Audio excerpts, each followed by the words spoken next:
Frida Gala é ministra de primeira classe. Ela foi a primeira presidente da Associação de Mulheres Diplomatas do Brasil. Fez uma carreira incrível, especialista em relações Brasil-África. E vai compartilhar com a gente uma experiência valiosa e inspiradora. Professora, a senhora gostaria de fazer uma fala?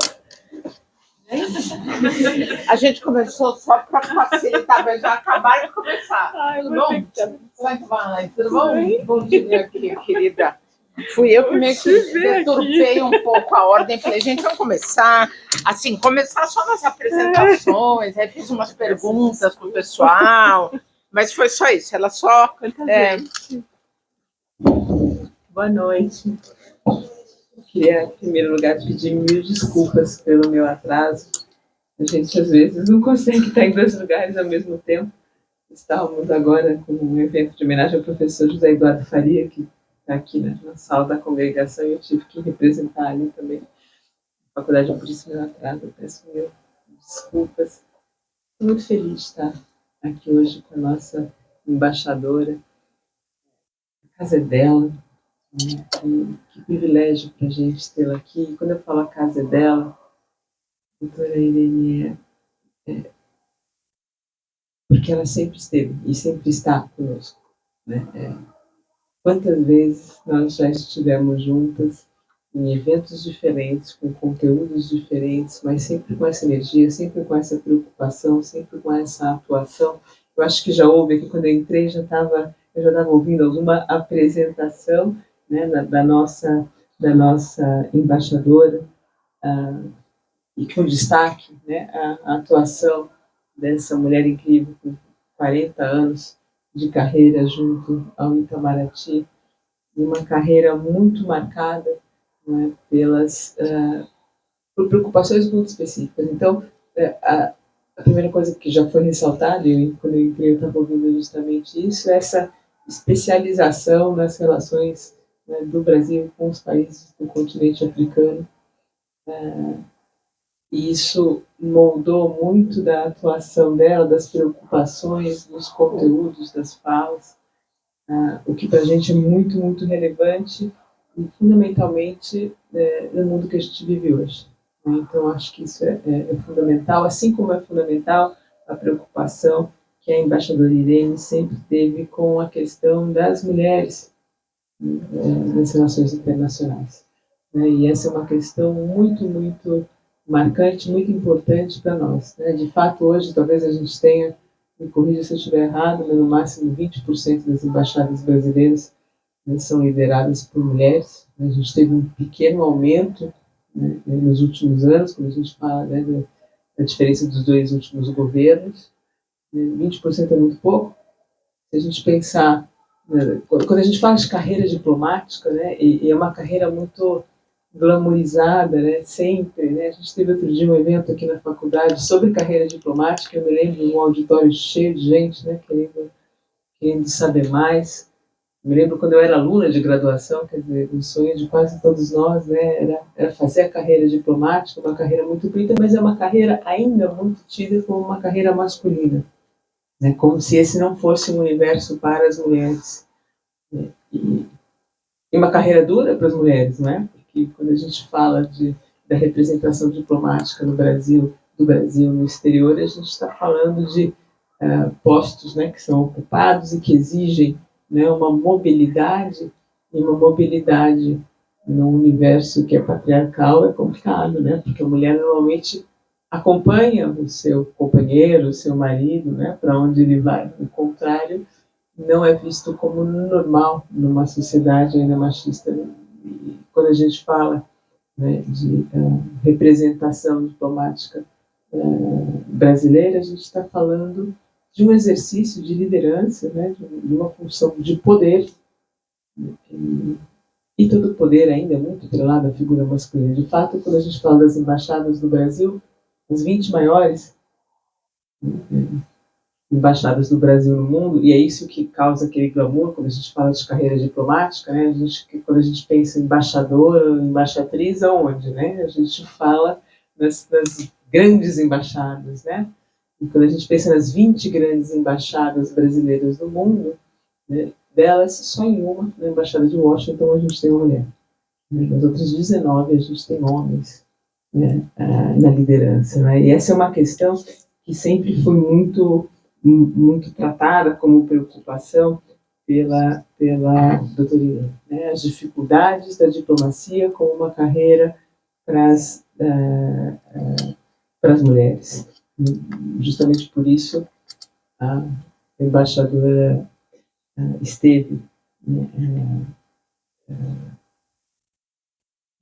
capitaneando essa discussão, e é presidente, né, da Associação das Mulheres Diplomatas do Brasil. E isso me parece fundamental, e assim ela já esteve na faculdade várias vezes, né, tratando dessas questões e pensando em formas de articulação, né, das mulheres nesse sentido. E só por isso, mas por tantas outras coisas, mas só por isso a presença dela aqui já seria motivo assim de alegria imensa para nós. Mas não é só por isso, é por tantas coisas, né, por essa carreira extraordinária. Então, tê-la, que ela já esteve na nossa disciplina, né, de Direito e Equidade de Gênero, na primeira edição da disciplina, como uma das grandes convidadas, e marcou essa edição da disciplina com toda a representatividade, né, isso levou a um aumento enorme de interesse acadêmico das nossas alunas, inclusive pela carreira diplomática. Mas não é só isso, né? A gente está falando de toda a carreira dela, de toda a atuação dela. Então, essa noite a gente fica em festa na faculdade de recebê-la. Ela sabe que eu sou uma grande fã e vou estar aqui hoje para aplaudir e aplaudi-la muito, para abraçá-la muito, por estar aqui conosco. Muito, muito obrigada por ter vindo e excelente evento para vocês. Aproveitem muito essa oportunidade.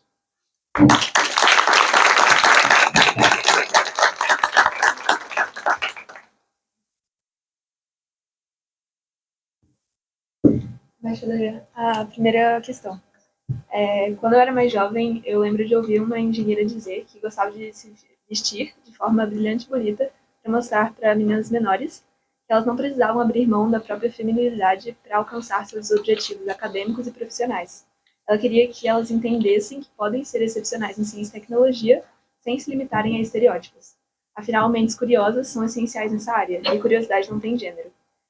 A senhora vê de que forma que a diplomacia pode contribuir para desconstruir estereótipos de gênero e incentivar a presença feminina em setores tradicionalmente dominados por homens? Boa noite, eu já tinha cumprimentado a todos e todas, agora faço um cumprimento especial aqui à minha amiga, colega de faculdade. É um prazer aqui tê-la e realmente já tinha mencionado aqui para o grupo. Eu sou arroz de festa, gosto de estar aqui, venho sempre e virei todas as vezes que me convidarem, que for oportuno, porque eu acho que o tema exige reflexão, exige o nosso engajamento, e eu como integrante não só da carreira diplomática, mas também integrante do Sindicato dos Diplomatas Brasileiros, né? Eu acho que a gente tem aí um debate também que a gente pode daqui a pouco travar em torno da questão do sindicalismo de uma carreira como Itamaraty, né? Porque o que a gente sabe do Itamaraty é ponto de circunstância, mas está distante de ser ponto de circunstância. Então, a gente tem que tratar da realidade. Eu queria fazer uma pergunta para vocês antes, vou trocar, né? Você fez uma pergunta, mas eu troco. A ideia é que vocês só me façam questões ou eu posso fazer uma apresentação inicial? Oba. Ah, tá bom. Tá vendo que eu já orientei aqui um pouco a... Eu prometo não falar muito, mas eu quero colocar alguns temas dentro do contexto. A gente falar sobre mulheres na carreira diplomática é muito pertinente, mas na medida em que a gente levanta o tema é porque ele já virou um tema. Quando eu estava na posição de vocês, né, no sistema ainda no ensino universitário, o tema não existia. Então, quando a gente fala em avanços, que é uma palavra que eu não gosto, porque eu acho que avanços a gente ainda vê no aumento do número de pessoas mortas, dos feminicídios, de violência doméstica, aumento ainda dos números de diferença de salário entre homens e mulheres. Então, para mim, avanços são só esses. Os avanços efetivos no âmbito da participação de mulheres e, sobretudo, na participação diplomática, eles são minguados passos que usar a palavra avanço já é ceder a uma linguagem masculina. Então, eu chamo a atenção aqui de todos e todas para o fato de que a gente tem que começar cuidando da linguagem. A linguagem, ela mimetiza esse poder masculino. Então, cuidado para a gente estar sempre alerta, no melhor espírito escoteira, né? Sempre alerta. Bom, mas enfim, o fato é que ter o tema discutido e a gente pensar na ampliação do número de mulheres na carreira diplomática, como no poder em geral, é um desses passos de pequenininhos. E por que eu digo que é tão pequenininho? Porque quando eu entrei na carreira há 40 anos atrás, nós tínhamos 23% de mulheres na carreira. Hoje, nós temos 23% de mulheres na carreira. Quer dizer, não sei onde é que está o avanço. Não há avanço. Quando a gente pensa, como mencionou a nossa vice-diretora, a questão das chefias de missão diplomática, é verdade. A gente agora tem mulheres, porque nem era permitido, houve um momento, como vocês viram no documentário, que não se permitia sequer a entrada de mulheres, mas o fato é que passou a ser possível e hoje, em pleno 2024, nós temos uma mulher entre as chefias das principais, e eu digo maiores, né, como ela bem referiu, as maiores embaixadas do Brasil. Nós temos uma secretária-geral. Depois de uma ampla campanha que se fez e que a gente conseguiu levantar a hashtag chanceler mulher, quando foi a composição do governo Lula, a gente não conseguiu fazer uma chanceler mulher, aí fizeram, enfim, a gente ganhou um prêmio de consolação que foi ter uma secretária-geral.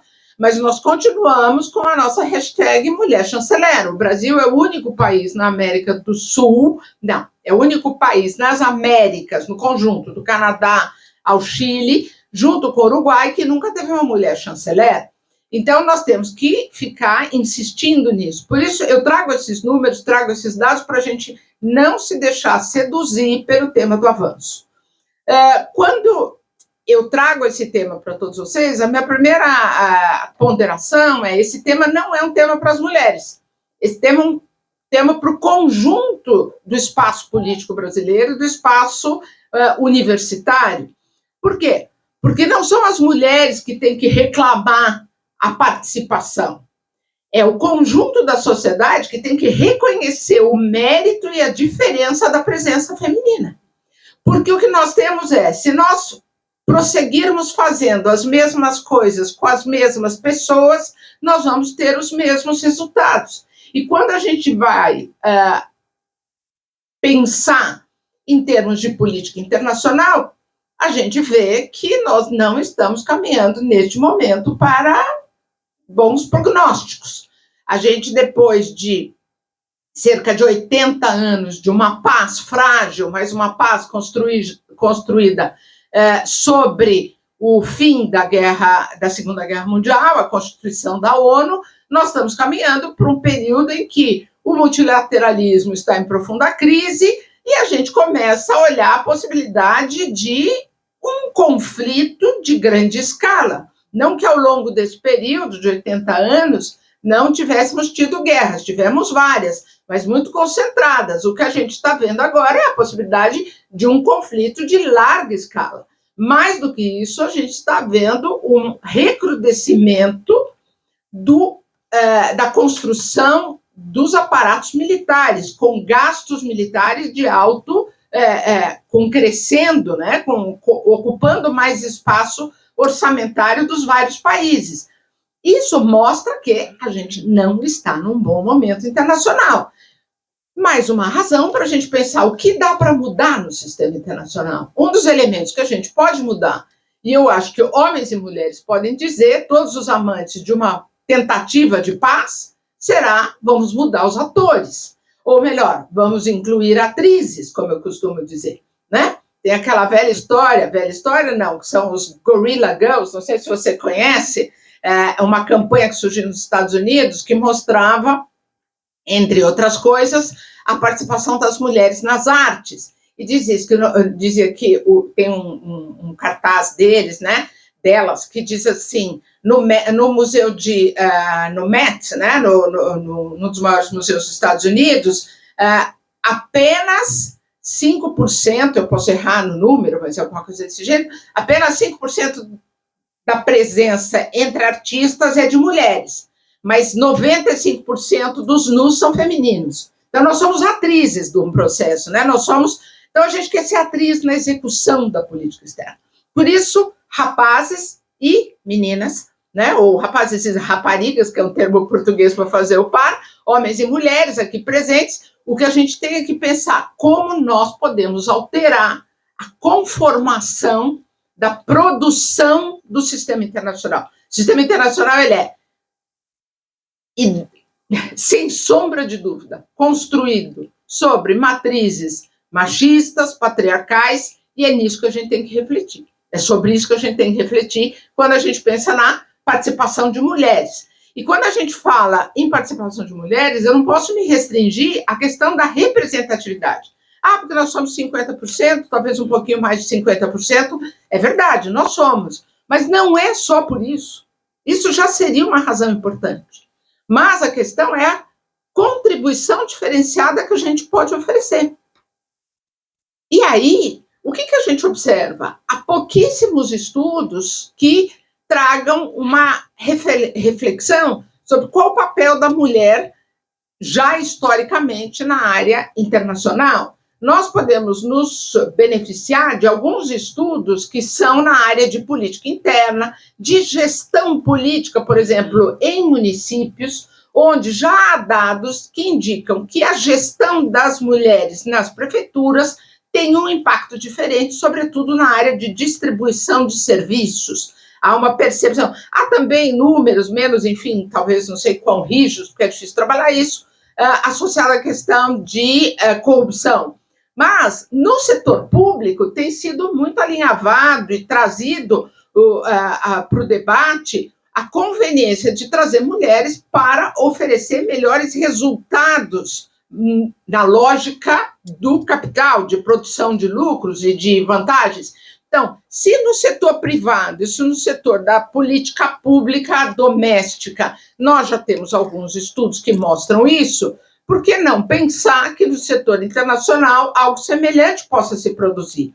É óbvio que a mulher olha o quadro internacional sob uma perspectiva que um homem talvez não olhe. E não olhe simplesmente porque nós somos socialmente construídos de formas distintas. E eu sempre trago para o debate o que foi a minha primeira inserção na área de questões de gênero, que foi a minha presença em Angola durante a guerra. Quando eu ouvi das mulheres angolanas, a máxima que elas repetiam frequentemente, elas não participavam das negociações de paz.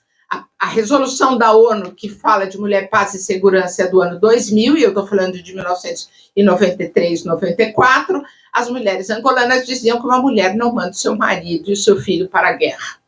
Isso é bastante interessante, eu faço aqui essas ponderações todas, porque há poucos dias eu estava no QG do Exército, aqui da região Sudeste, que eu frequento bastante, diplomatas e militares somos bastante íntimos, né? É sabido que quando o diplomata falha, o militar tem que entrar em campo, então a gente tem essa intimidade de discurso. Eu comentava com meus colegas generais, todos homens, e eu digo lá quando eu estou presente que eu sou a generala, né? Porque eu tenho patente igual a deles, então eu digo o seguinte, dizia para o meu colega, general, se o senhor tiver um filho que diz que vai seguir a carreira militar, e nós estivermos num espaço, num ambiente de possibilidade de conflito, o senhor vai ficar muito orgulhoso do seu filho ter seguido a sua carreira e, eventualmente, ter que servir a nação no campo de batalha. A mãe dele, talvez, acho que não vai gostar tanto da história. Ela já tem um marido que se safou, né? Porque o Brasil não teve guerra nesse tempo todo, mas ela vê o filho indo. Então, isso é só quase que uma anedota sobre o tema, mas é relevante. Bom, isso tudo para dizer para vocês o quê? E eu queria, né? Eu disse que eu ia ser curta. É difícil ser curta num tema tão complexo, e onde eu quero engajar vocês sobre outras perspectivas, mas vou deixar para as perguntas a gente falar mais de Itamaraty, que eu acho que tem muito para falar. Mas sobre essa questão da mulher na diplomacia e da falta de análise sobre o tema, eu sempre lanço isso, estudem isso, façam análise. E eu tenho dito que, para mim, me basta bastante colocar no campo o benefício da dúvida ao meu lado. Por quê? No conflito da Ucrânia, eu tenho dito que, enquanto a Angela Merkel foi a chanceler e líder da nação central do processo de equilíbrio europeu e, sobretudo, dessa construção de um diálogo com a Rússia, nós evitamos a guerra. A Angela Merkel saiu. Ficou a Van der Leyen. Ela não é, né? Quer dizer, não dá para comparar o que era o papel da Angela Merkel, construído ao longo de anos e anos a fio, na chefia da nação mais rica da Europa e que construiu um processo de integração com a Rússia que teve que acompanha minimamente o assunto, que teve na destruição do gasoduto que vinculava a Rússia com a Alemanha, o primeiro capítulo. Depois da invasão, vamos acabar com o que era a estrutura do diálogo e de um espaço de paz. Vejam que eu deixo aí vocês com essa pergunta. Quando dizem, mas a gente não sabe se foi ela. Eu também não sei, mas o benefício da dúvida eu tenho. Eu preciso que alguém diga, não foi.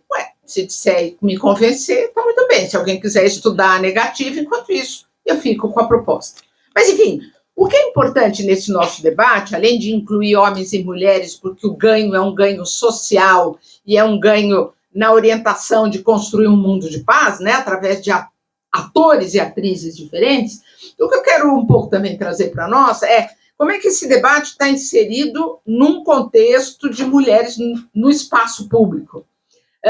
Nós estamos bastante vulneráveis a avanços de uma pauta que querem remeter a mulher de novo para um espaço doméstico.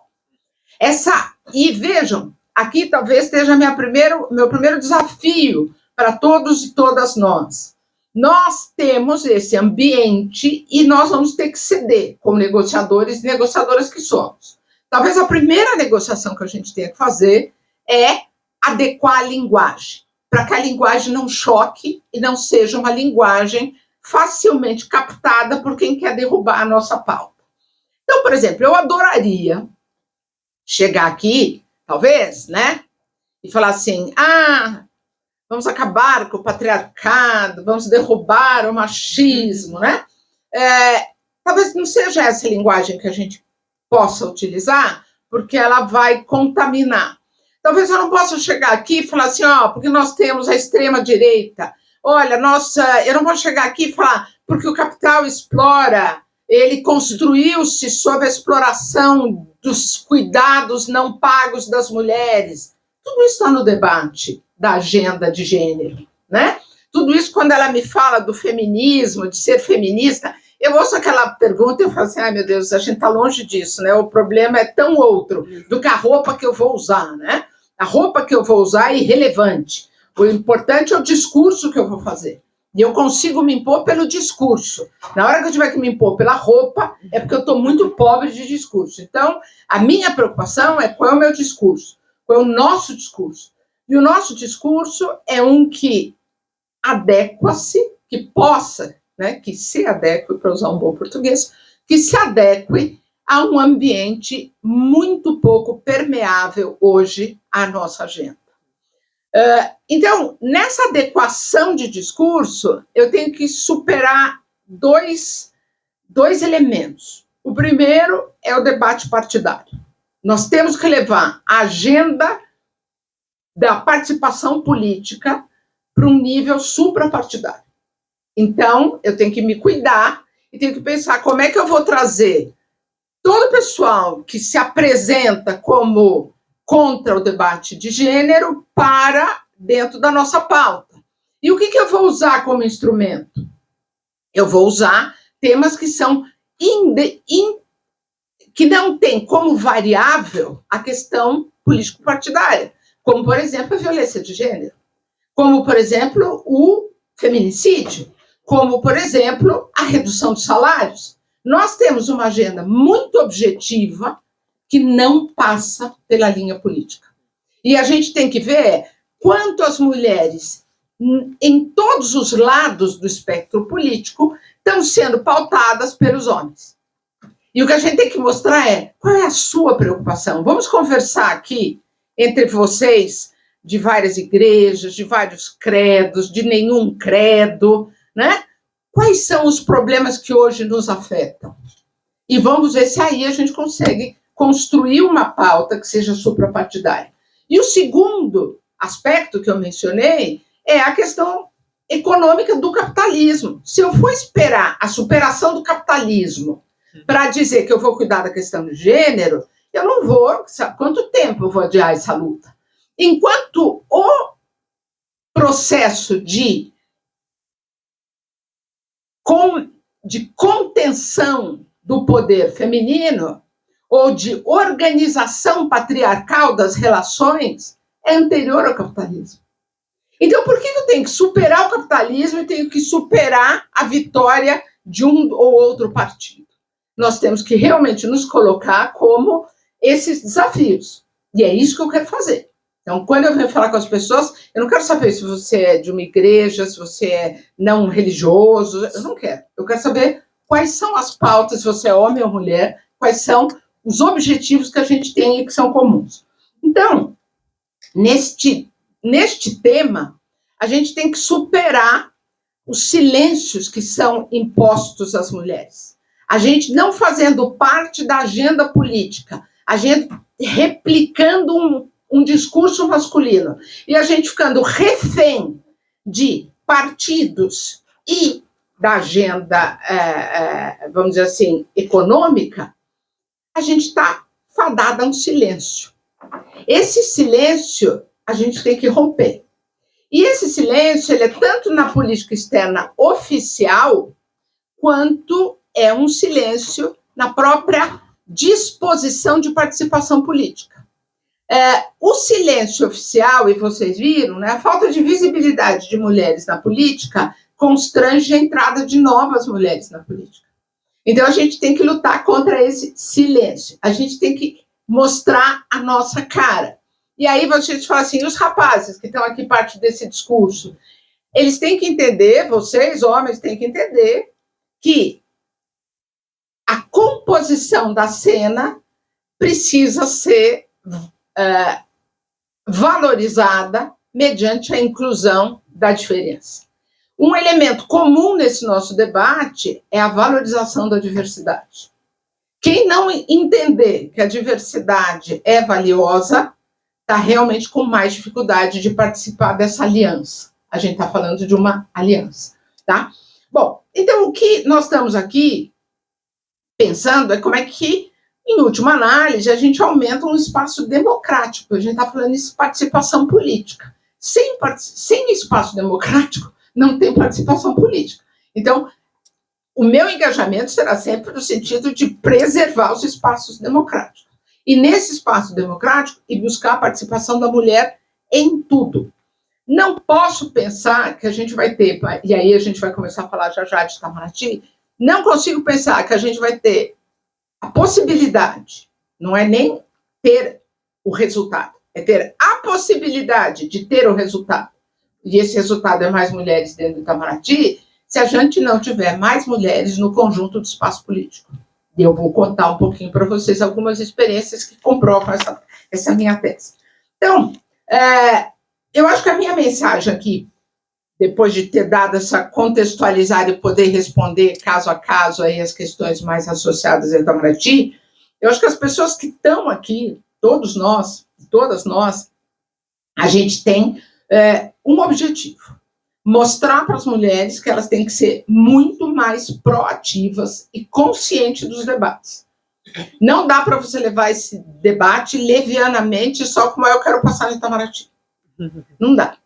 Se você estiver só trabalhando nessa esteira, tenha certeza que não vai ter um lugar para você, porque continua sendo só 23%.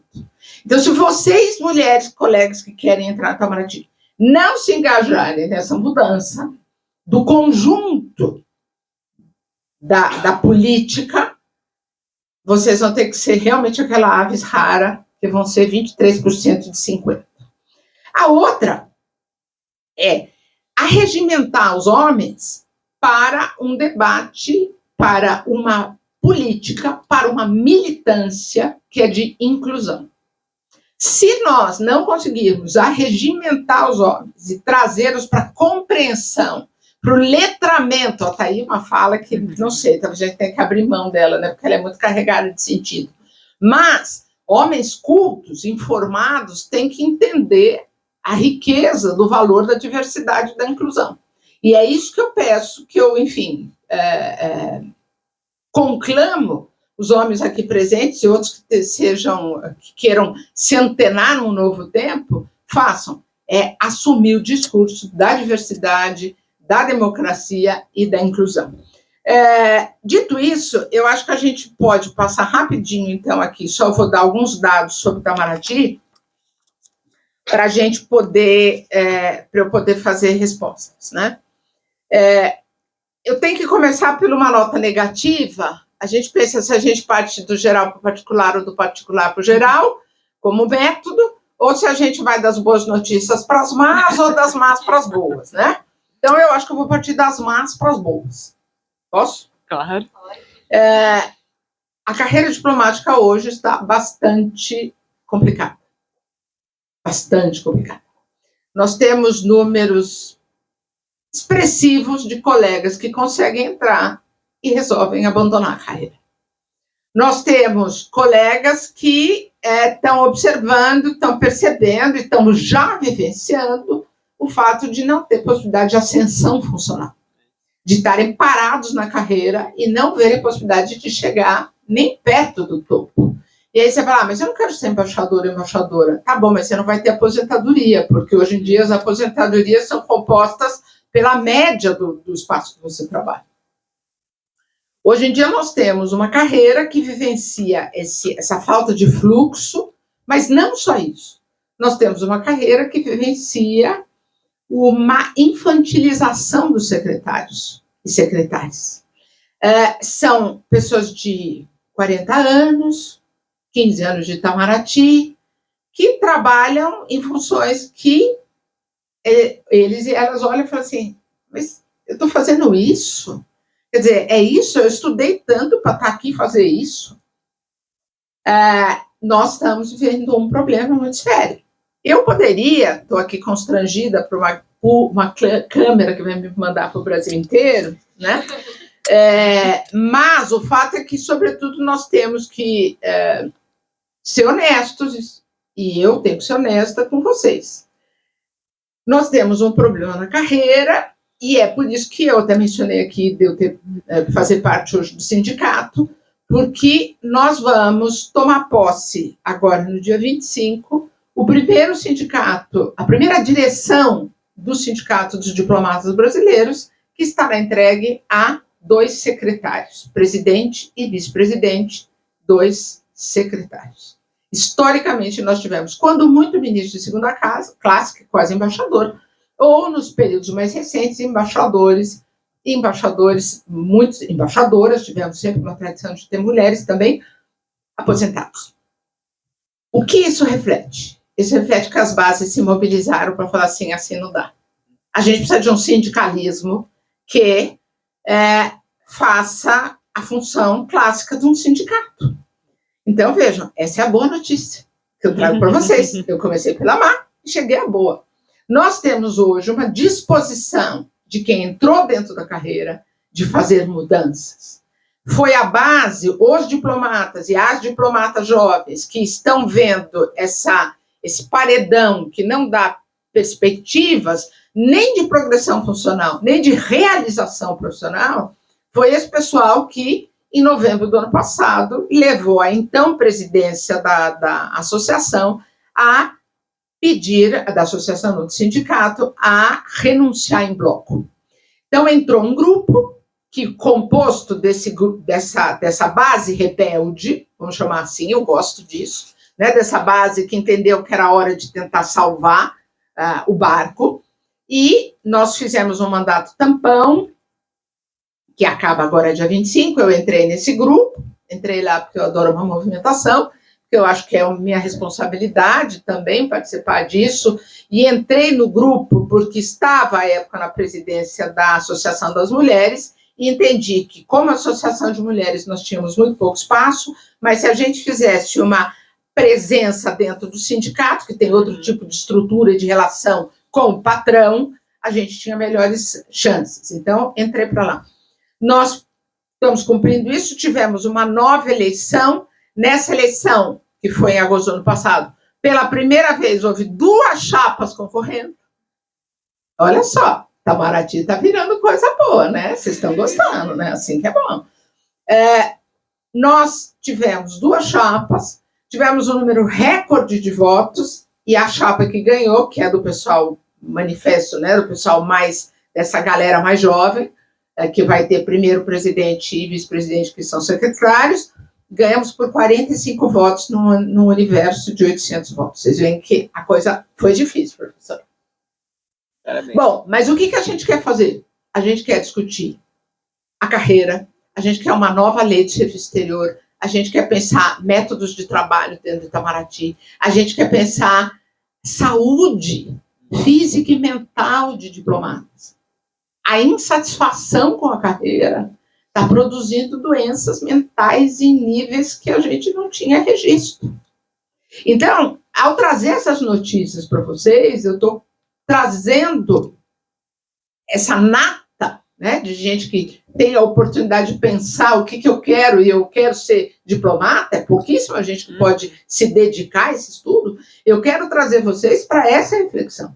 Comece a acompanhar nosso sindicato, comece a participar dessas discussões, pensem nessa reflexão do que é a carreira. Não adianta entrar na carreira, e depois eu dizia no café, do meu café com as nossas colegas aqui antes, não adianta entrar na carreira e virar um bando de individualistas, homens e mulheres, que eu já estou aqui, agora eu estou bem, você vai ficar sozinho no abandono. É melhor começar a trabalhar junto desde antes. Por quê? Porque nós estamos numa das instituições mais antigas do Brasil, o Itamaraty, o Ministério das Relações Exteriores, é o segundo ministério criado na estrutura do Brasil independente, depois do Ministério da Guerra. Nós temos uma instituição que tem 200 anos e na qual a gente quer continuar a trabalhar, e vocês querem entrar. Para entrar, a gente tem que fazer adaptações para esse contexto internacional muito mais complexo do que era 40 anos atrás, quando eu entrei. Todo mundo gosta de ouvir o Celso Amorim, o embaixador Celso Amorim, falar: hoje, para análise da política externa brasileira, o mundo é mais complexo. O mundo é mais complexo para o Itamaraty trabalhar. E em 20 anos não houve mudanças na estrutura de trabalho do Itamaraty. Isso é muito grave. O resultado disso, e isso me preocupa bastante, é que nós estamos... Vou dar um dado. Há 10 anos não se fazia a prova para oficial de chancelaria. Vocês sabem o que é oficial de chancelaria? É quem é um nível dentro da estrutura da carreira diplomática, que não é diplomata, mas é de nível superior. 10 anos sem funcionários para servir a esta necessidade de mão de obra, fez que os secretários virassem oficiais de chancelaria. Secretário virou secretário. Aquilo, quando eu entrei, que não deixavam usar, quando eu entrei, eu era secretário Irene. E o pessoal dizia que não podia ser secretária, podiam achar que a gente era aquela secretária que batia a máquina. Hoje os secretários viraram secretárias. Né? Não bate mais a máquina, mas tem computador, mas é isso. Mas o que é isso? Isso o Itamaraty continua credenciado para fazer o avanço da política externa brasileira.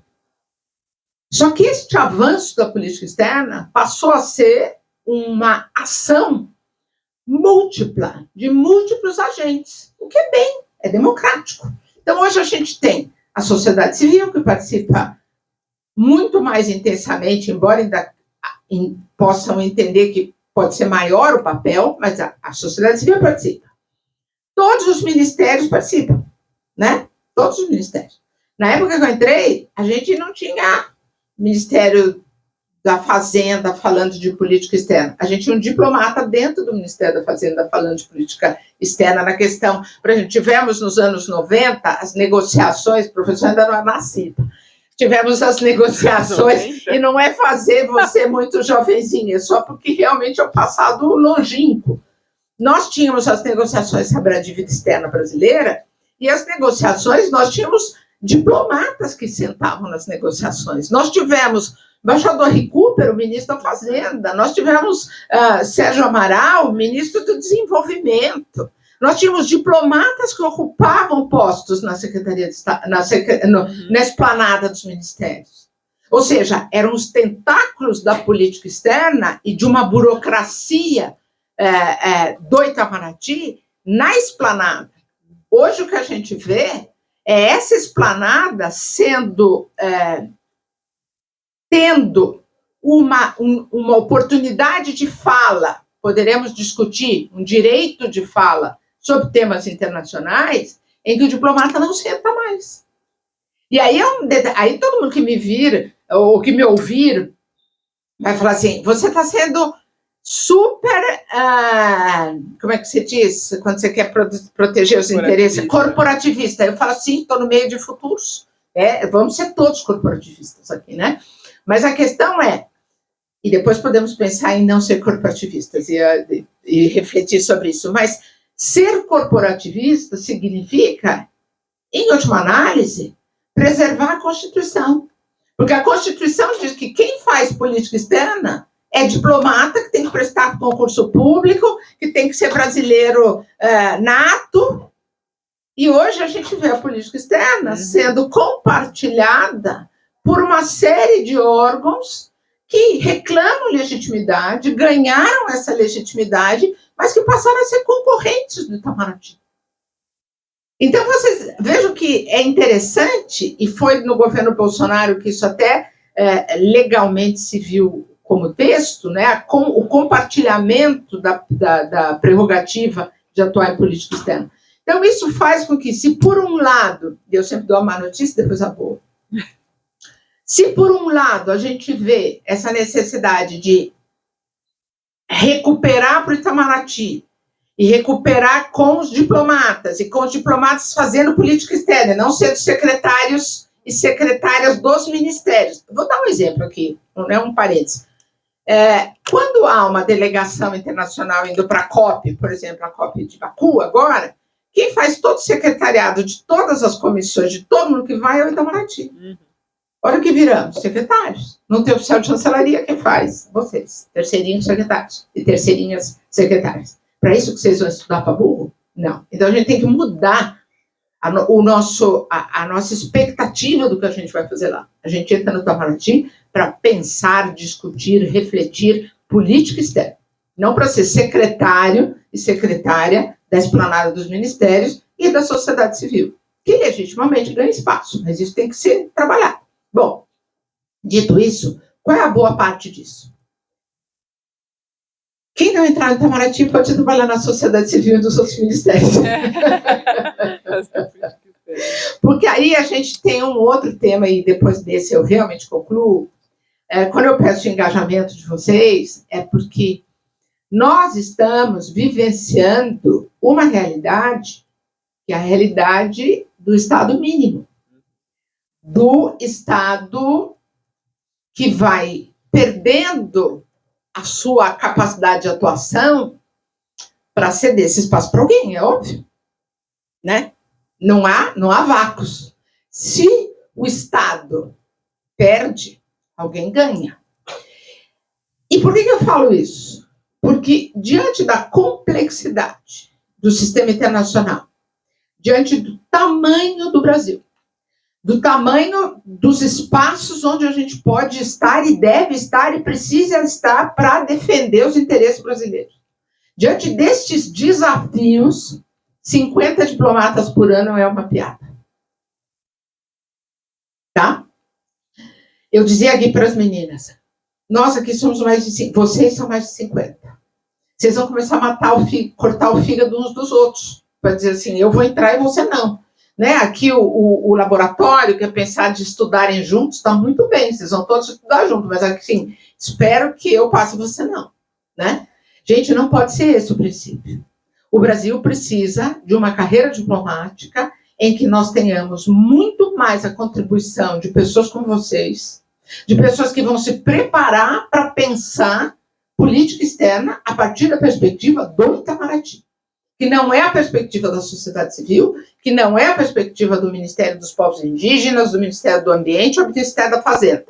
É a perspectiva do analista, do conjunto dos interesses brasileiros, dos fenômenos internacionais, onde a gente combina, na melhor lição, né, do professor Celso Laffer, aqui, que é também desta casa, né, as oportunidades externas com as oportunidades externas com as necessidades internas.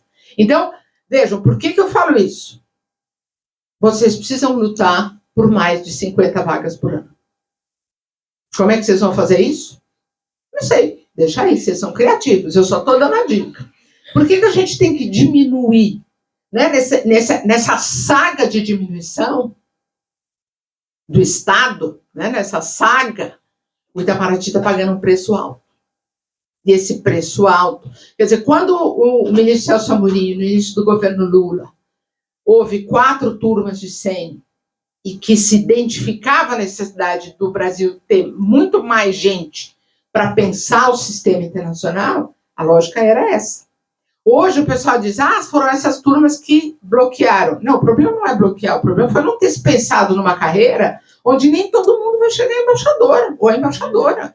Mas eu, quando entro na faculdade de Direito, eu entro pensando que eu vou ser o diretor da faculdade, em última instância, ou que eu vou ser o reitor da universidade. Eu digo, eu por acaso tive o privilégio de chegar ao topo da carreira.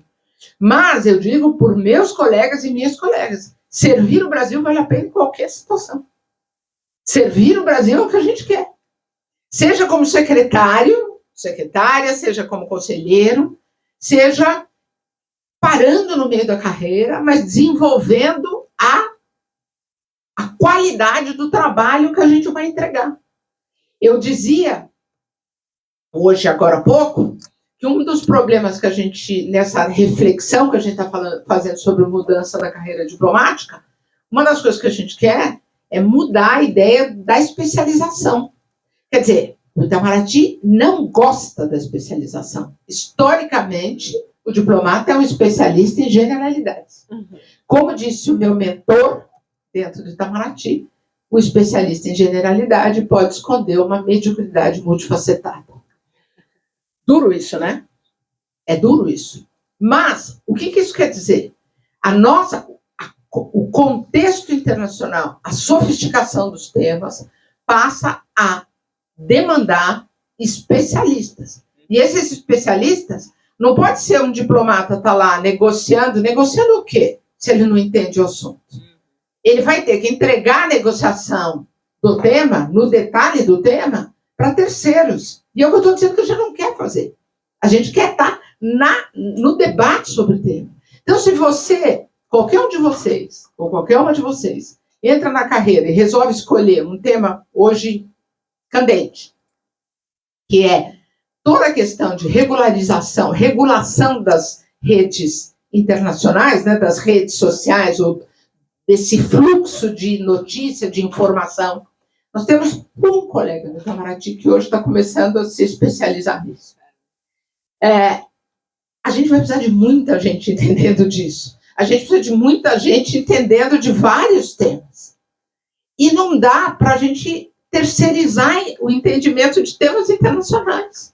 E se a gente continuar sendo todo mundo generalista, a gente vai fazer um processo de terceirização constante. Então, agora, a terceirização, ela pode ser ruim institucionalmente, e os mais antigos no Itamaraty e o establishment vai dizer que não, que é bom, vai continuar defendendo, como eu disse, né? A gente não mudou, a gente continua fazendo o mesmo do mesmo jeito. Se a gente não mudar isso, a gente vai também produzir pessoas talvez menos felizes com o trabalho. Por quê? Porque você vai encontrar um tema que você gosta. E se você não encontrar, é uma pena que você não encontre. Qualquer um aqui na faculdade, vocês na sua área, você desenvolve algum tipo de especialização. Quanto mais especialista você não tem, mais você gosta daquilo. Né? Você começa a entender dos meandros, você vai ensinar sobre aquilo, você vai... Né? Você não é um igual ou uma igual, você não é um ou uma entre tantos. Você é aquele. A singularização nos faz bem como humanos e humanas. Então, eu acho que e aí eu realmente concluo, eu deixo aqui vários desafios para vocês, né? Acompanhar, do ponto de vista da carreira, acompanhar as discussões sobre a nova lei, ver como é que o nosso sindicato está atuando, pensar em como é que vocês trazem esse debate para quem está participando da formação. Esses cursinhos são uns grandes ganhadores de dinheiro de vocês, tá? É muito oportuno manter isso. Isso enfim, eu quero usar palavras suaves, né? Mas isso é detrimental ao interesse da carreira. É a favor de quem está ganhando dinheiro com isso, tá? Mas não será a favor de vocês. Então, vocês têm que trazer esse debate para o nível de vocês, nos encontros, né? Por exemplo, tem um encontro muito grande, que é o Encontro Nacional de Estudantes de RI, que não está o pessoal de direito, mas o pessoal de RI, eu tenho chamado muito a atenção deles, que eles têm que trazer isso para dentro do debate dos encontros anuais deles. Sabe, vocês têm que fazer movimentação para rever como é que está o orçamento do Itamaraty, por que não tem mais vaga? Veja que eu não estou aqui falando de vaga para mulher. Eu estou falando de 50 vagas, gente. Ainda que eu ponha metade de mulher, que ninguém está disposto a pôr isso, como a gente vê, a gente vai falar agora mais especificamente, 25 mulheres, me poupe, né? Dividindo isso com mulheres negras, ou ter 12, né? Mulheres, no Brasil, 12 mulheres por ano. Gente, o nosso país tem muito tema, é muito dinheiro. Isso significa renda, significa defesa dos nossos interesses. Então, vocês têm que levar esse debate para dentro da casa de vocês. Né? Não sei aqui quem é filho de gente que tem mais ou menos poder, ou que vota. Isso tem que estar na agenda de vocês. Vocês não podem só, eu vou estudar para o Itamaraty, depois não passei.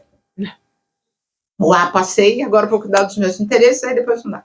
Então, gente, é isso. Estou pronta para responder perguntas.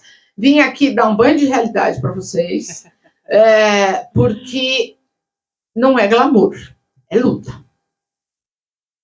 Isso aí.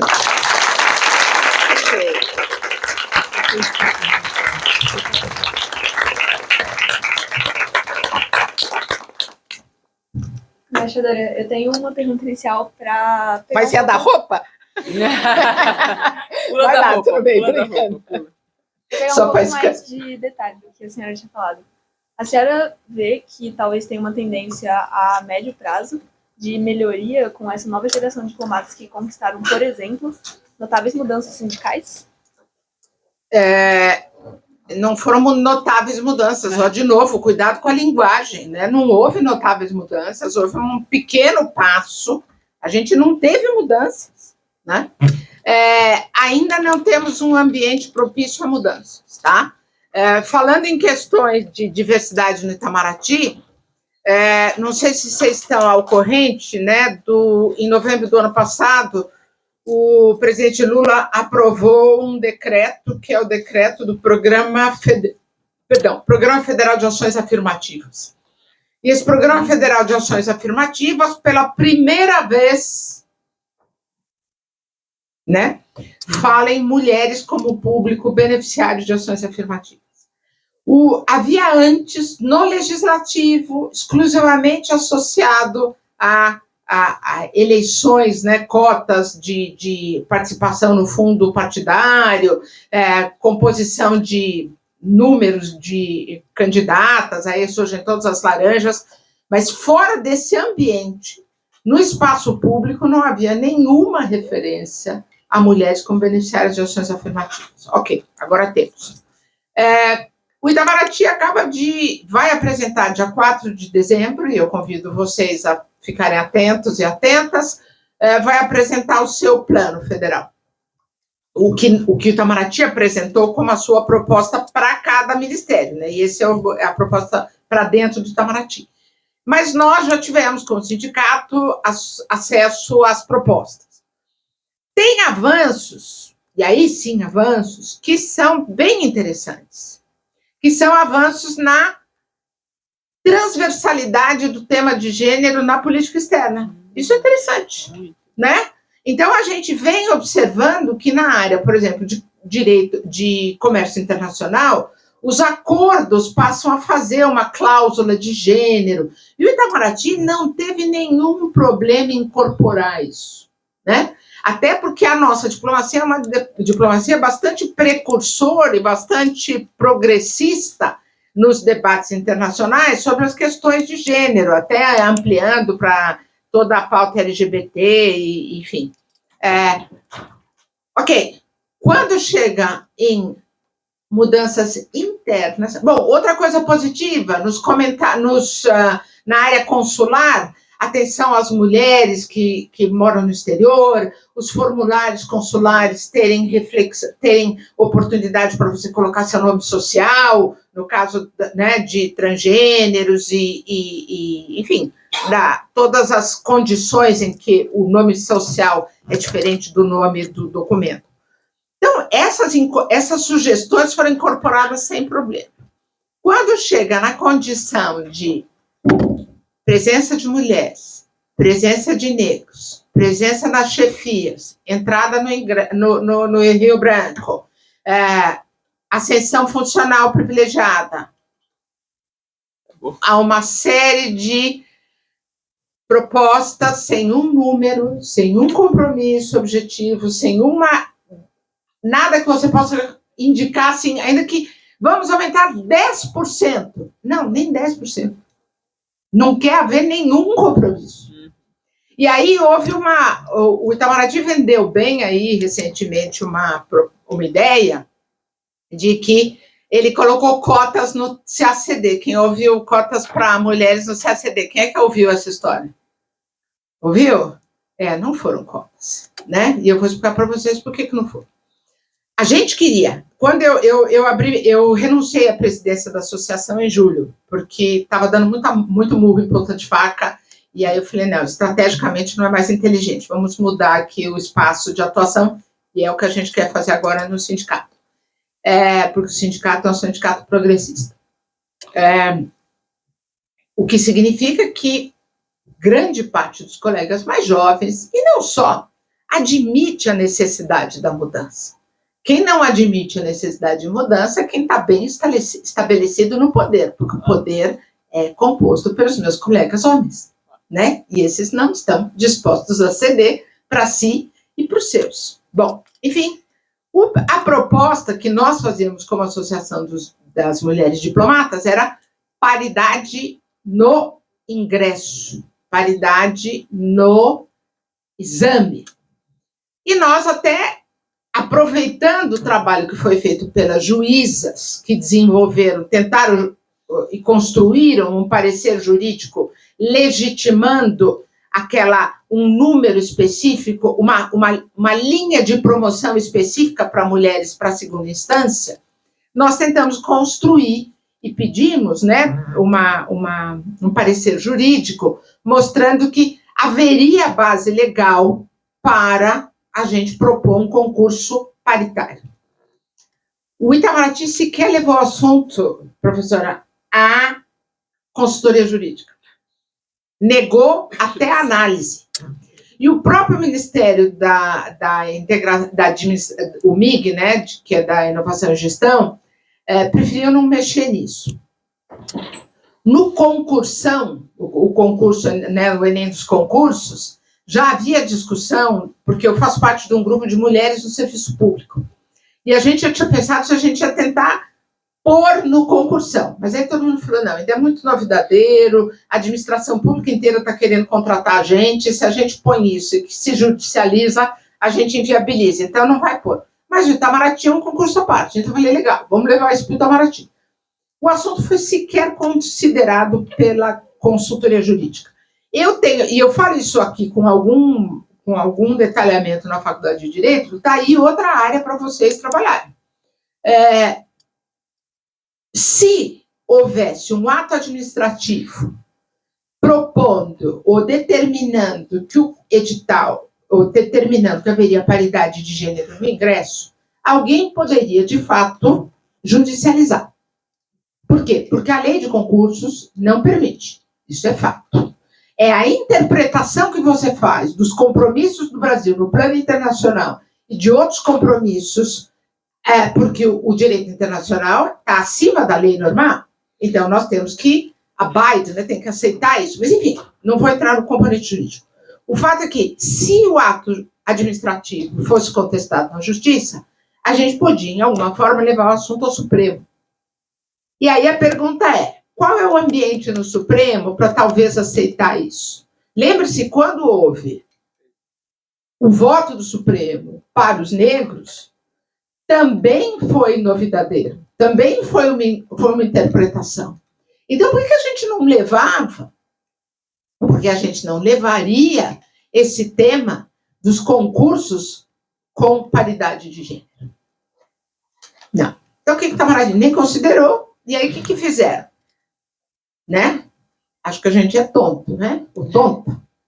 E falaram que, então, iam aumentar substancialmente o número de mulheres para a segunda fase. O exame este ano tem só 2 fases, então, de fato, foi feito um aumento expressivo do número de mulheres, partindo do pressuposto, que é um pressuposto que está sendo verificado em alguns outros concursos, que as mulheres não têm bom resultado nas provas de múltipla escolha e têm melhores resultados nas provas escritas. Então, o que acontece? Vamos pôr mais mulheres fazendo as provas escritas que elas vão passar. Qual é a pegadinha aí? Isso não é cota. Isso é uma bonificação, mas não é cota. Por quê? Porque a cota não admite avaliação de mérito. Porque você pode ter 3 vezes mais mulher do que homem fazendo a segunda fase. Só que o que vai acontecer? Elas têm que passar pelo mérito. E aí vai ser pior. Porque se elas não passarem, vão dizer, tá vendo? Não tem mérito. E o discurso do mérito não cabe quando a gente está falando em escolher 25 mulheres no Brasil. Concorda? Então, não vamos comprar, né, peixe por lebre, sei lá como é que é o discurso. Então, não houve cota, houve uma bonificação, mas a gente ainda não tem, está distante de ter cota. E a base legal a gente tem que discutir, professor. Então, é um pouco... eu não sei se eu respondi a sua pergunta. Qual era mesmo a sua pergunta? Eu viajei tanto na resposta. Na pergunta, qual era? Se a senhora enxergava uma tendência de melhora. Pois é. A tendência de melhora eu não estou vendo. Por causa dessa resposta que eu disse. Por quê? Porque a resistência intramuros ainda é muito grande e extramuros, ou fora-muri, né, ou se for esse o termo, fora dos muros, ninguém peita o Itamaraty. O Ministério da Gestão, o Ministério da Integração, todo mundo fala assim, Itamaraty é uma burocracia muito própria, Itamaraty é gente muito forte, a gente não se mexe com o Itamaraty. 200 anos de história. Então, se não formos nós a mexer, de fora vai ser difícil. Tem um decreto do presidente da República dizendo que pode haver cota. E ninguém se dispõe a pôr cota para o concurso público e nem discutir o assunto, professor. Então, mudanças está difícil. Nenhuma referência à quantidade de mulheres promovidas, porque o desafio é ingresso e depois ascensão e ocupação de cargos, né? Agora, galera, homens e mulheres, se a gente hoje colocasse 50% de mulheres, a gente só ia ter paridade em 2075. Tá. Então, além da paridade no ingresso, a gente tem que pensar em mais coisas. Por quê? Porque a gente entende que há um benefício na produção de política externa feita por mulheres. Não dá para esperar só o tempo. Aí, como é que vai ser? Vai ser muito mais difícil negociar isso se só houver 25 vagas. Também tem essa. Porque se a gente amplia para 100, Aqueles rapazes que iam ocupar 50 vagas, ou talvez 40, ou talvez 35, vão falar, bom, de qualquer forma eu vou ocupar 50. Então, a gente está negociando bons termos, né? Isso é uma negociação. Assim, ó, eu vou te tirar um pouco, mas ao mesmo tempo eu estou te entregando muito mais. Isso é negociar, seremos todos diplomatas, né? Então, é assim que a gente faz. Só que as instâncias do poder não estão dispostas a ceder. Não dão mostras dele, né? E vocês vão ver que eu vou sair daqui e vou ser morta, né? Amanhã eu não posso aparecer na porta do Itamaraty, gravada para todo o Brasil. Mas é isso, porque... E aí faço... Gente, quando a gente é funcionário público, a gente não pode ter medo de perder o emprego, né? É isso. Sob pena de você reproduzir tudo que o establishment deu. E por isso que a gente é funcionário público. Por que que o funcionalismo público requer estabilidade? Para que o que se pensa dentro da instituição tenha algum espaço para discussão. Por acaso a gente tem uma câmara aqui, mas a minha discussão é com vocês, que estão aqui e que a gente precisa... Então eu tenho que ser honesta com essa reflexão que a gente está fazendo. Agora a gente vai para as perguntas. A primeira pergunta é que a senhora falou várias vezes sobre os benefícios femininos, ou melhor, os benefícios de ter uma mulher à frente de posições de poder em que ela possa atuar de forma efetiva nas negociações. Você pode falar mais um pouco sobre isso, mais detalhadamente, o que as mulheres trariam, ao seu ver? Nós temos elementos que vêm, por exemplo, eu costumo lembrar que diplomacia ela tem essencialmente duas agendas. Ela tem a agenda do conflito, no caso da prevenção do conflito, e ela tem a agenda da cooperação. Na agenda da cooperação, parece natural que homens e mulheres podem fazer uma contribuição. Na área da prevenção de conflito também. Eu acho que nós temos N homens que participaram ao longo do tempo da prevenção de conflito. Quantos os ganhadores do Nobel da Paz e tal. No entanto, há uma análise sobre o mundo que não está presente no diagnóstico. O diagnóstico dos problemas internacionais, ele omite a visão feminina. Então, talvez a gente precise trazer para a análise, para o debate de política externa, essa inclusão de uma perspectiva de gênero. Não é por outra razão que a gente pede também que essa inclusão seja de negros, seja de indígenas, seja de todos esses grupos minoritários que não estão participando, porque a visão do mundo é uma visão autocentrada sobre homens brancos, em geral ricos, né? Então, a gente tem que alterar essa percepção. Acho que a contribuição, ela passa pelo diagnóstico, ela passa pela disponibilidade do diálogo. A minha experiência, e a gente vai falar, tem um monte de mulher que sai no tapa. É verdade, deve haver. Mas eu acho que, socialmente, há uma predisposição das mulheres a evitarem o confronto. Eu não gosto de confronto. Talvez muitos homens também não gostem, mas eles são socialmente educados para não evitá-los. E nós somos socialmente educadas para evitá-los. Não é verdade? Então, eu acho que são coisas muito... E aí vai haver gente que fala assim, nossa, está fazendo uma leitura sexista dos talentos femininos e masculinos. Não, eu estou fazendo a leitura da realidade. Né? A gente vai ter... Eu estou muito feliz que, a partir do ano que vem, nós vamos ter serviço militar com possibilidade das mulheres se voluntariarem para o serviço militar. É bárbaro. Por quê? Porque o serviço militar é um espaço de guerra? Não, o serviço militar é um espaço de projeção econômica e social para famílias, para pessoas. E a gente tem que dar oportunidades de avanço para essas mulheres. Mas talvez elas também tragam para dentro dos quartéis algum tipo de reflexão, até ensinar os rapazes a lidar com elas dentro do espaço de poder. Né? É uma construção. Eu também gosto sempre de pensar, né, que as mulheres, a gente tem diferenças, mas além dessas diferenças, a gente tem propósitos que ainda não foram postos à prova. Os nossos propósitos ninguém ainda ouviu. Então eu me pergunto, num debate sobre aplicação de orçamento para a composição de uma capacidade nuclear brasileira, quantas serão as mulheres que serão a favor e quantos serão os homens? Quantos foram os homens e as mulheres que aderiram à campanha do antigo governo de popularização de armas?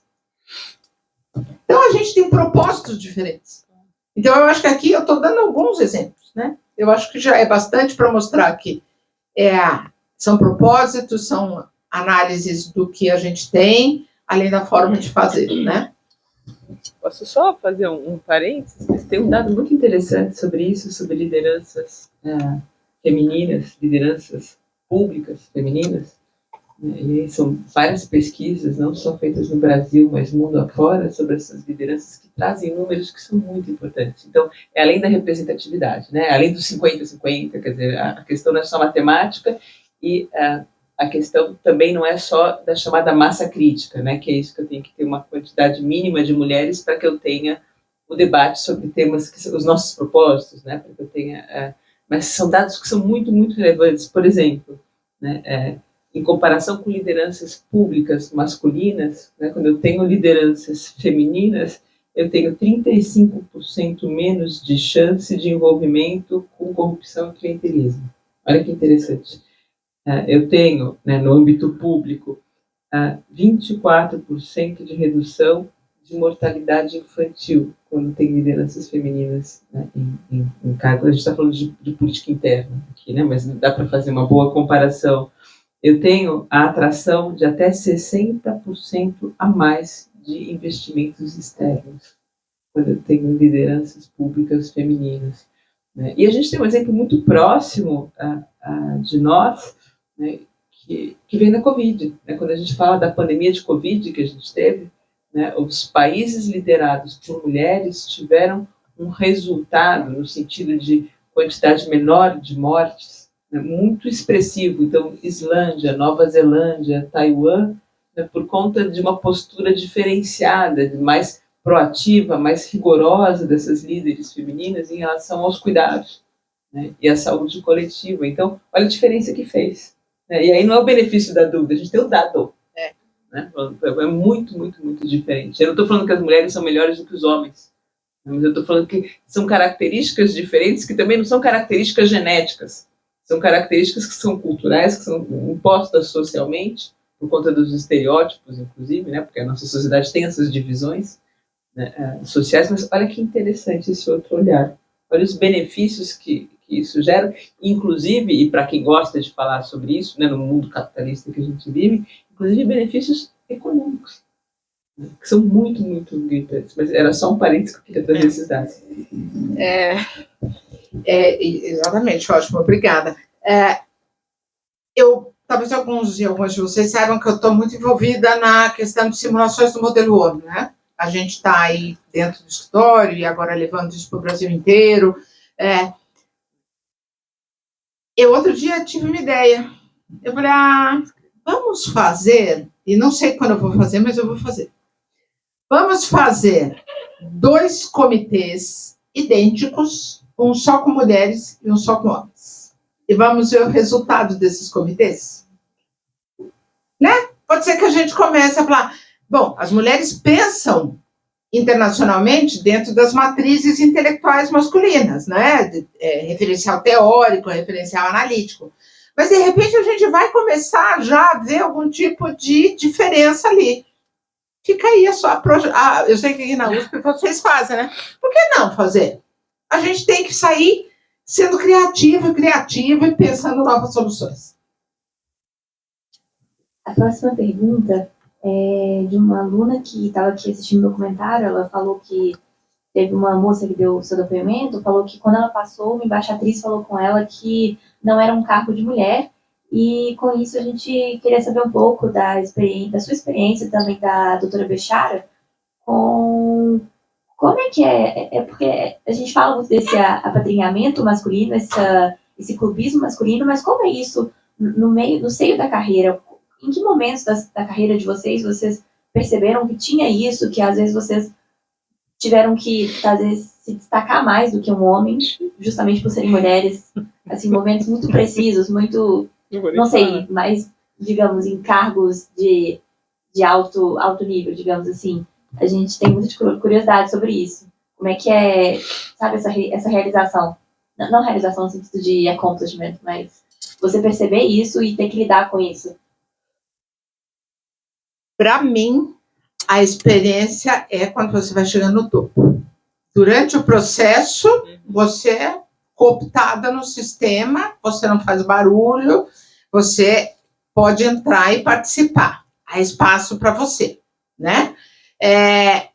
Mas, quando você começa a chegar no topo, as portas se fecham, é o tal do teto de vidro. É claro que há um porém. Se você é mãe, se você tem que atuar em toda aquela área da economia dos cuidados, né? Se você tem... Aí a coisa piora. Se você tem que se ocupar nós temos no Itamaraty, e eu vou dar uns exemplos assim divertidos, que são de dentro da casa, né? No Itamaraty a gente tem muito casal, né? Jovens que se encontram no Instituto Rio Branco e casam. Em algum momento se separam, muitos deles, talvez a grande maioria. Os filhos ficam com as mulheres, 99% dos casos. Tá? Ou talvez um pouquinho menos, mas enfim, que eu me lembro, eu só sei um caso de que não é assim. Os homens ficam com os filhos. As mulheres ficam com os filhos. No momento da carreira, que é normalmente quando os filhos são adolescentes, daquele trabalho total, e naquele momento que você tem que fazer o CAI, que é a prova para poder ascender profissionalmente, né? E aí é aquilo que no documentário a nossa colega Sônia, querida, fala que ela e o marido dela, né? Ele, quando foi fazer o CAI dele, todo mundo deixava uma sala, não atrapalha o papai. E quando ela foi fazer, ela saía com uma caixinha, correndo, achar onde é que ela conseguia fazer o CAI dela. Agora, acrescente a isso uma mulher que possa ter ter se separado. Então, este é um componente do momento que você sente as dificuldades que eu não senti porque eu não tinha filhos. Não tive filhos, foi uma opção que eu fiz na minha vida. Então, não sei se todo mundo chama você de doutora, né? A nossa querida amiga que pode, parceira dessa dor, né? Vai aqui querer compartilhar a experiência dela também. Eu não vou, ninguém veio aqui para me ouvir, vieram para ouvir a nossa embaixadora, então eu não vou fazer terapia de grupo aqui, né, porque senão a gente não sai, mas se a gente for contar as nossas experiências, quer dizer, é importante notar que não são experiências de vitória. Isso é muito importante dizer, né, porque eu não falo, vocês chegaram, até onde vocês chegaram, que maravilhosos, conseguiram vencer, superar, né, todo o teto de vidro, o teto de tudo que vocês podem chamar, então são... apesar de tudo, são vencedoras. A gente não é vencedora, a gente é sobrevivente. Né? E a gente nunca vai ser vencedora porque a questão não é individualizada, né? É o grupo. Enquanto tiver a mesma cultura, ninguém sai vencendo. O fato de hoje a gente ocupar as posições que a gente ocupa só significa que as violências que a gente sofre são maiores também. Né? São mais refinadas, são mais cruéis também. Então, a gente não está acima dessas violências. A gente sofre e sofre feio. E tem uma coisa, tem um aspecto também interessante, que talvez isso comece a melhorar efetivamente quando nós tivermos mulheres em chefias que possam falar alto e bom som que elas estão ali para defender essa posição. Quando elas estiverem sentadas lá, mas tendo que replicar o discurso masculino, elas não são uma vencedora. Elas tiveram que ceder ao discurso dominante. E ceder esse discurso dominante é um ultraje, é um ataque, ou você não é consciente, porque muitas vezes o modelo escolhe aquelas que não estão. O que é direito, é legal, eu não preciso todo mundo ter a minha percepção sobre o problema. Eu tenho colegas, mulheres, que não veem a situação. Eu tenho certeza que aqui na faculdade também deve haver mulheres que veem a forma de, não, está tudo bem, está tudo normal. Então, eu não posso exigir delas. Mas, aquelas que refletem, reconhecem, e que ao assumir o espaço tem que dourar a pílula e não podem assumir, essas também não são vencedoras. Bem, puxando o gatilho disso, outra pergunta foi sobre, porque a senhora bateu bastante na tecla, que como jovens aspirantes à carreira, as meninas têm que pegar essa luta para si e desde sempre ter esse discurso. Então, eu lembro também de um outro evento que eu fui com a senhora, que você falou sobre, eu não lembro muito bem os detalhes, mas uma espécie de embaixadores, não sei, homens de alta escala, cargos maiores, trazendo meninas para os gabinetes deles, de forma a silenciá-las e não, que elas não se juntassem às associações. Então, eu queria que a senhora desse uma perspectiva sobre isso, eu acho que você não falou sobre isso hoje ainda, e também pensando em como essas mulheres que jovens ingressantes ou que visam a carreira conseguem entrar nessa luta, e porque é difícil, né? Você tá no começo de uma carreira e você já é importante, e acho que a senhora está certíssima, mas como conciliar isso, estando no começo de uma carreira que em si é tão difícil, a prospecção de chegar no topo? Bom, a cooptação, ela existe não só no Itamaraty, existe em todo lugar. Né? As mulheres que chegam lá, um pouco do que eu disse, elas são atraídas com benefícios, você entrega um pouco para cooptar esses grupos, né? E a gente tem que entender, é humano e, enfim, eu vejo colegas, e tenho que deixar aqui meu testemunho público, eu vejo colegas que fazem no limite do espaço que elas têm, mas elas não podem. Eu posso, por quê? Porque eu já sou embaixadora, porque eu estou ganhando o meu benefício, a minha satisfação vem do fato de eu compartilhar isso com vocês. Eu não estou em nenhum lugar importante, não tenho o reconhecimento que talvez um colega homem estaria, ou uma mulher que não fizesse o discurso que eu faço, mas, para mim, eu tenho a vantagem de estar podendo tratar disso, que para mim é valioso. Tá? Eu vejo colegas que, no limite do espaço que elas têm, elas estão fazendo o possível. E isso é muito importante, porque a gente não pode todo mundo ser rebelde, pegar em armas. A gente não tem que é a opção revolucionária.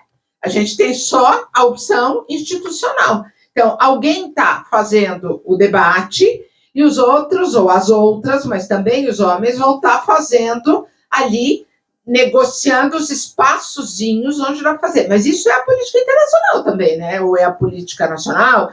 Você não está pegando em armas nunca, né? Eu gosto de dizer que eu gostaria que, se eu tivesse nascido em outra época, eu certamente seria revolucionária. Mas como eu nasci, quando eu nasci, eu tento ser só militante. Mas, para as que entram e para os que entram, a minha sugestão é: vamos defender um Itamaraty republicano.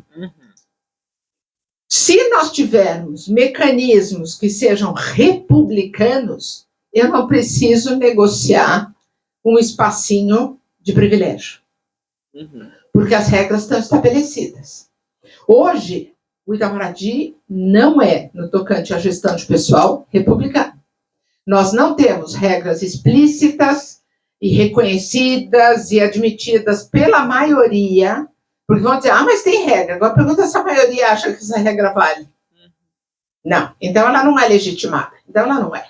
Tá?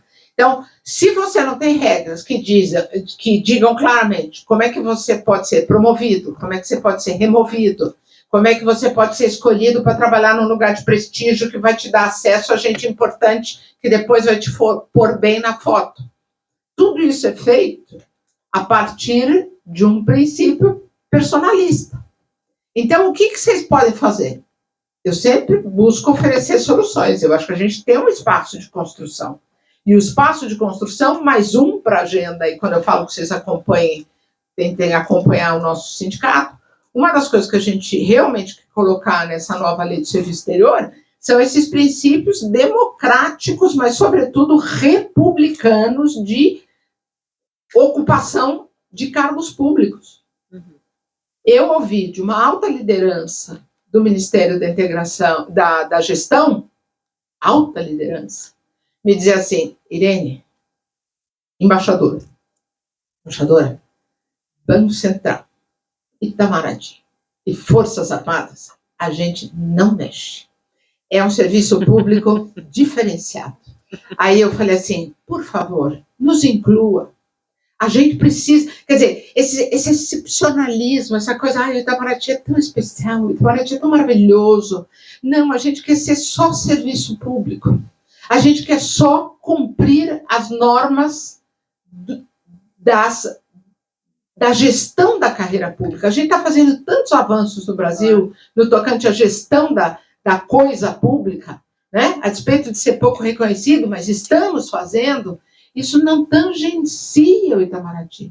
Claro que tangencia na gestão de recursos, isso sim, mas na questão de pessoal, não tangencia. Para vocês terem uma ideia, puxando para o meu exemplo, eu quero ser embaixadora, eu estou há 8 anos no Brasil, por isso que vocês me veem aqui há tanto tempo. Eu estou há 8 anos em São Paulo, querendo sair. Para eu pedir posto, eu tenho que ir fazer uma sessão de... Enfim, eu usaria um termo duro, mas você que disse. Como é que é? Beija a mão. Ela que disse. Você tem que se apresentar pessoalmente ao ministro ou ao secretário-geral para dizer: olha, eu quero o posto. E se por acaso não te derem, você espera outro tempo e ninguém te respondeu nada, você volta. Olha, eu continuo querendo o posto. Não tem uma lista para você dizer: eu sou candidato, eu sou candidato. Não há uma lista dizendo: esses são os postos que vão abrir. Aí vão dizer: mas é cargo do presidente, é prerrogativa do presidente da República. Aí a gente faz de conta que a gente acredita que o presidente da República escolhe 100% dos embaixadores e embaixadoras. Né? Então me engana que eu gosto. Então a gente quer isso, a gente quer republicanismo. A questão... a embaixadora estava falando, né, do patriarcado, que relega, né, as mulheres o espaço privado, doméstico, né, e aos homens o espaço público.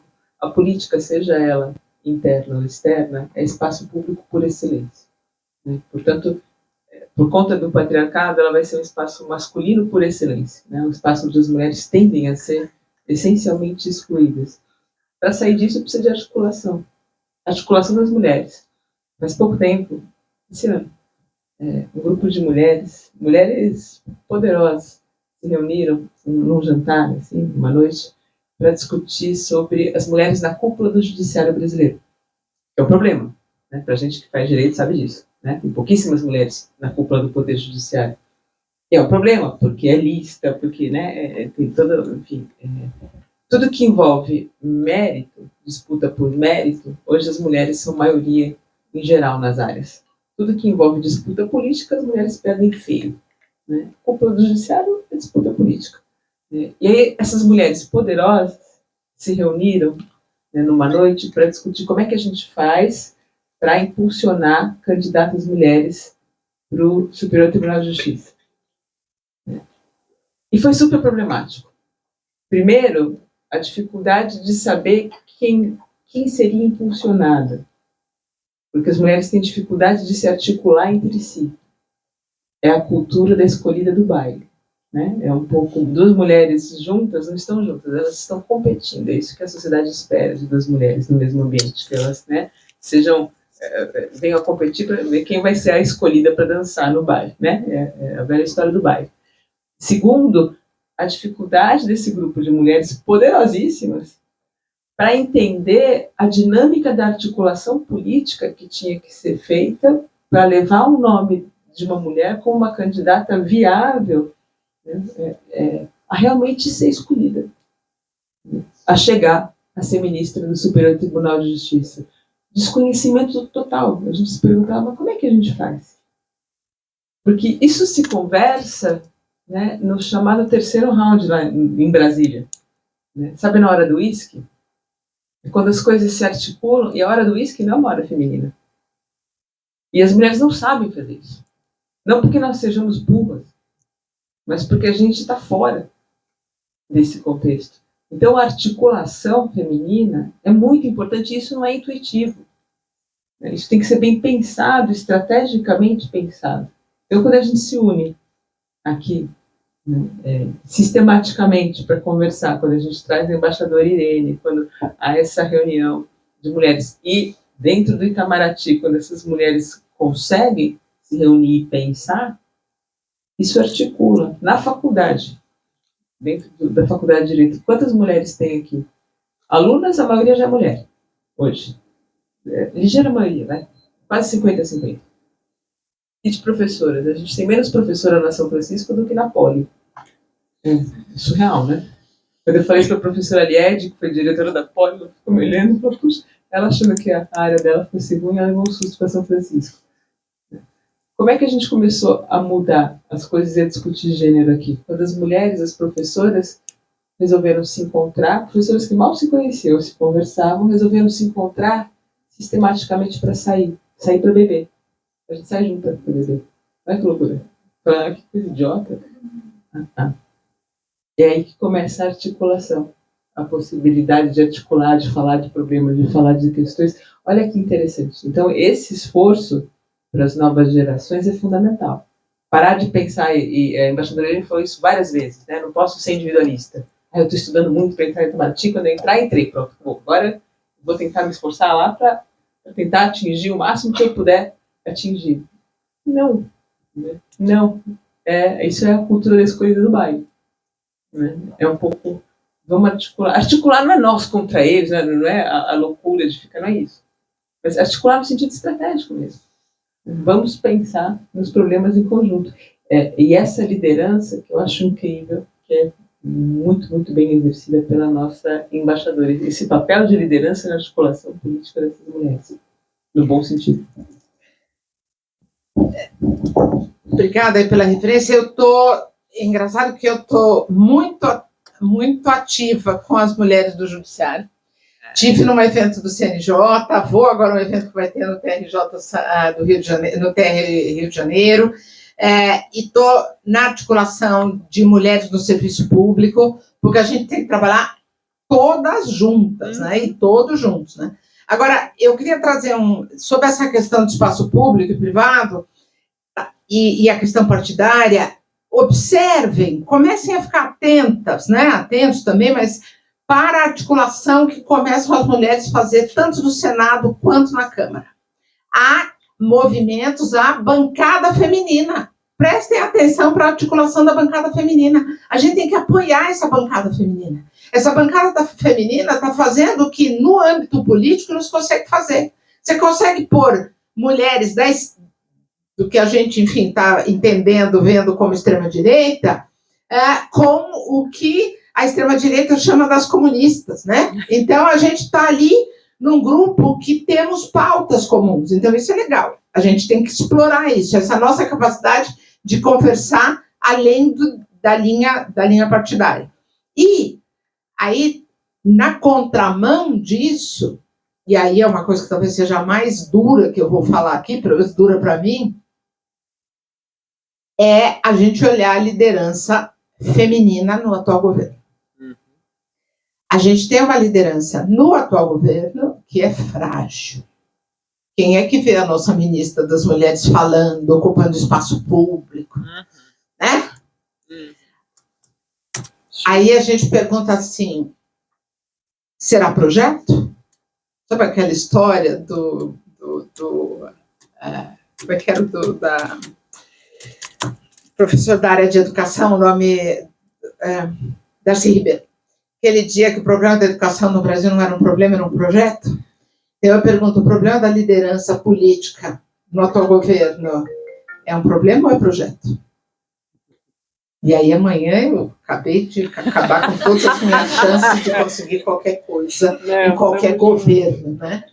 Mas, gente, isso, a gente precisa dizer isso para que as mulheres que estão no poder, elas possam dizer assim, tem gente clamando pela minha fala.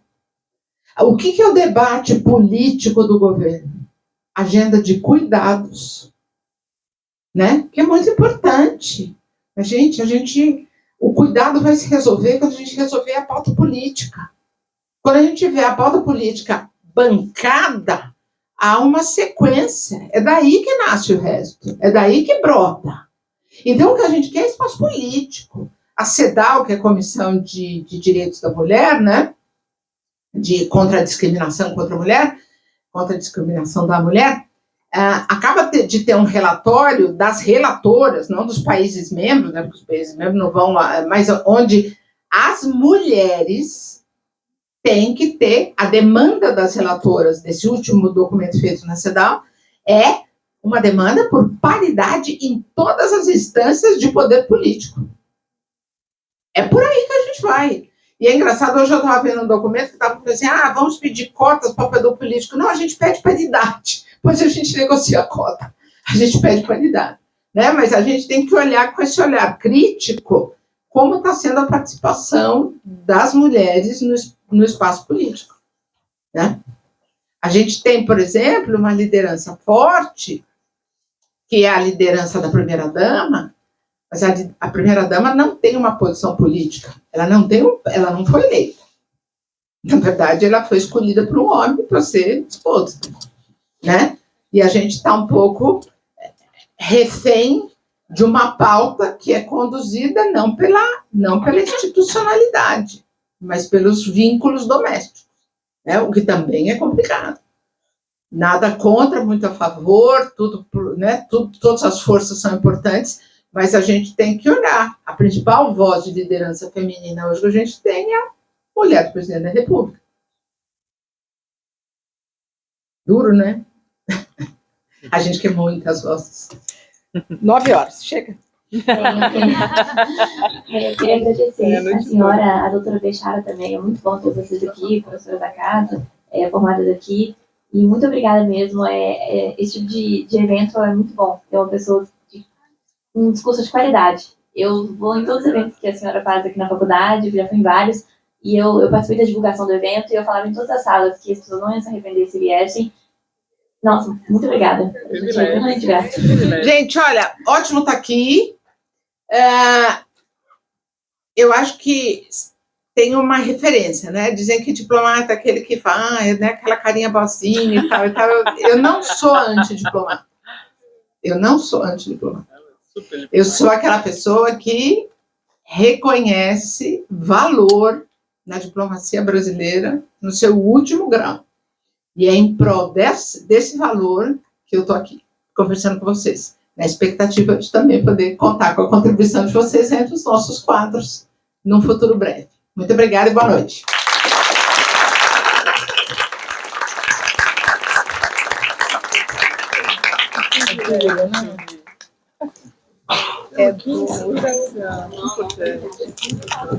Você é a cara da diplomacia que a gente quer. É importante. Não é? A gente chegar lá.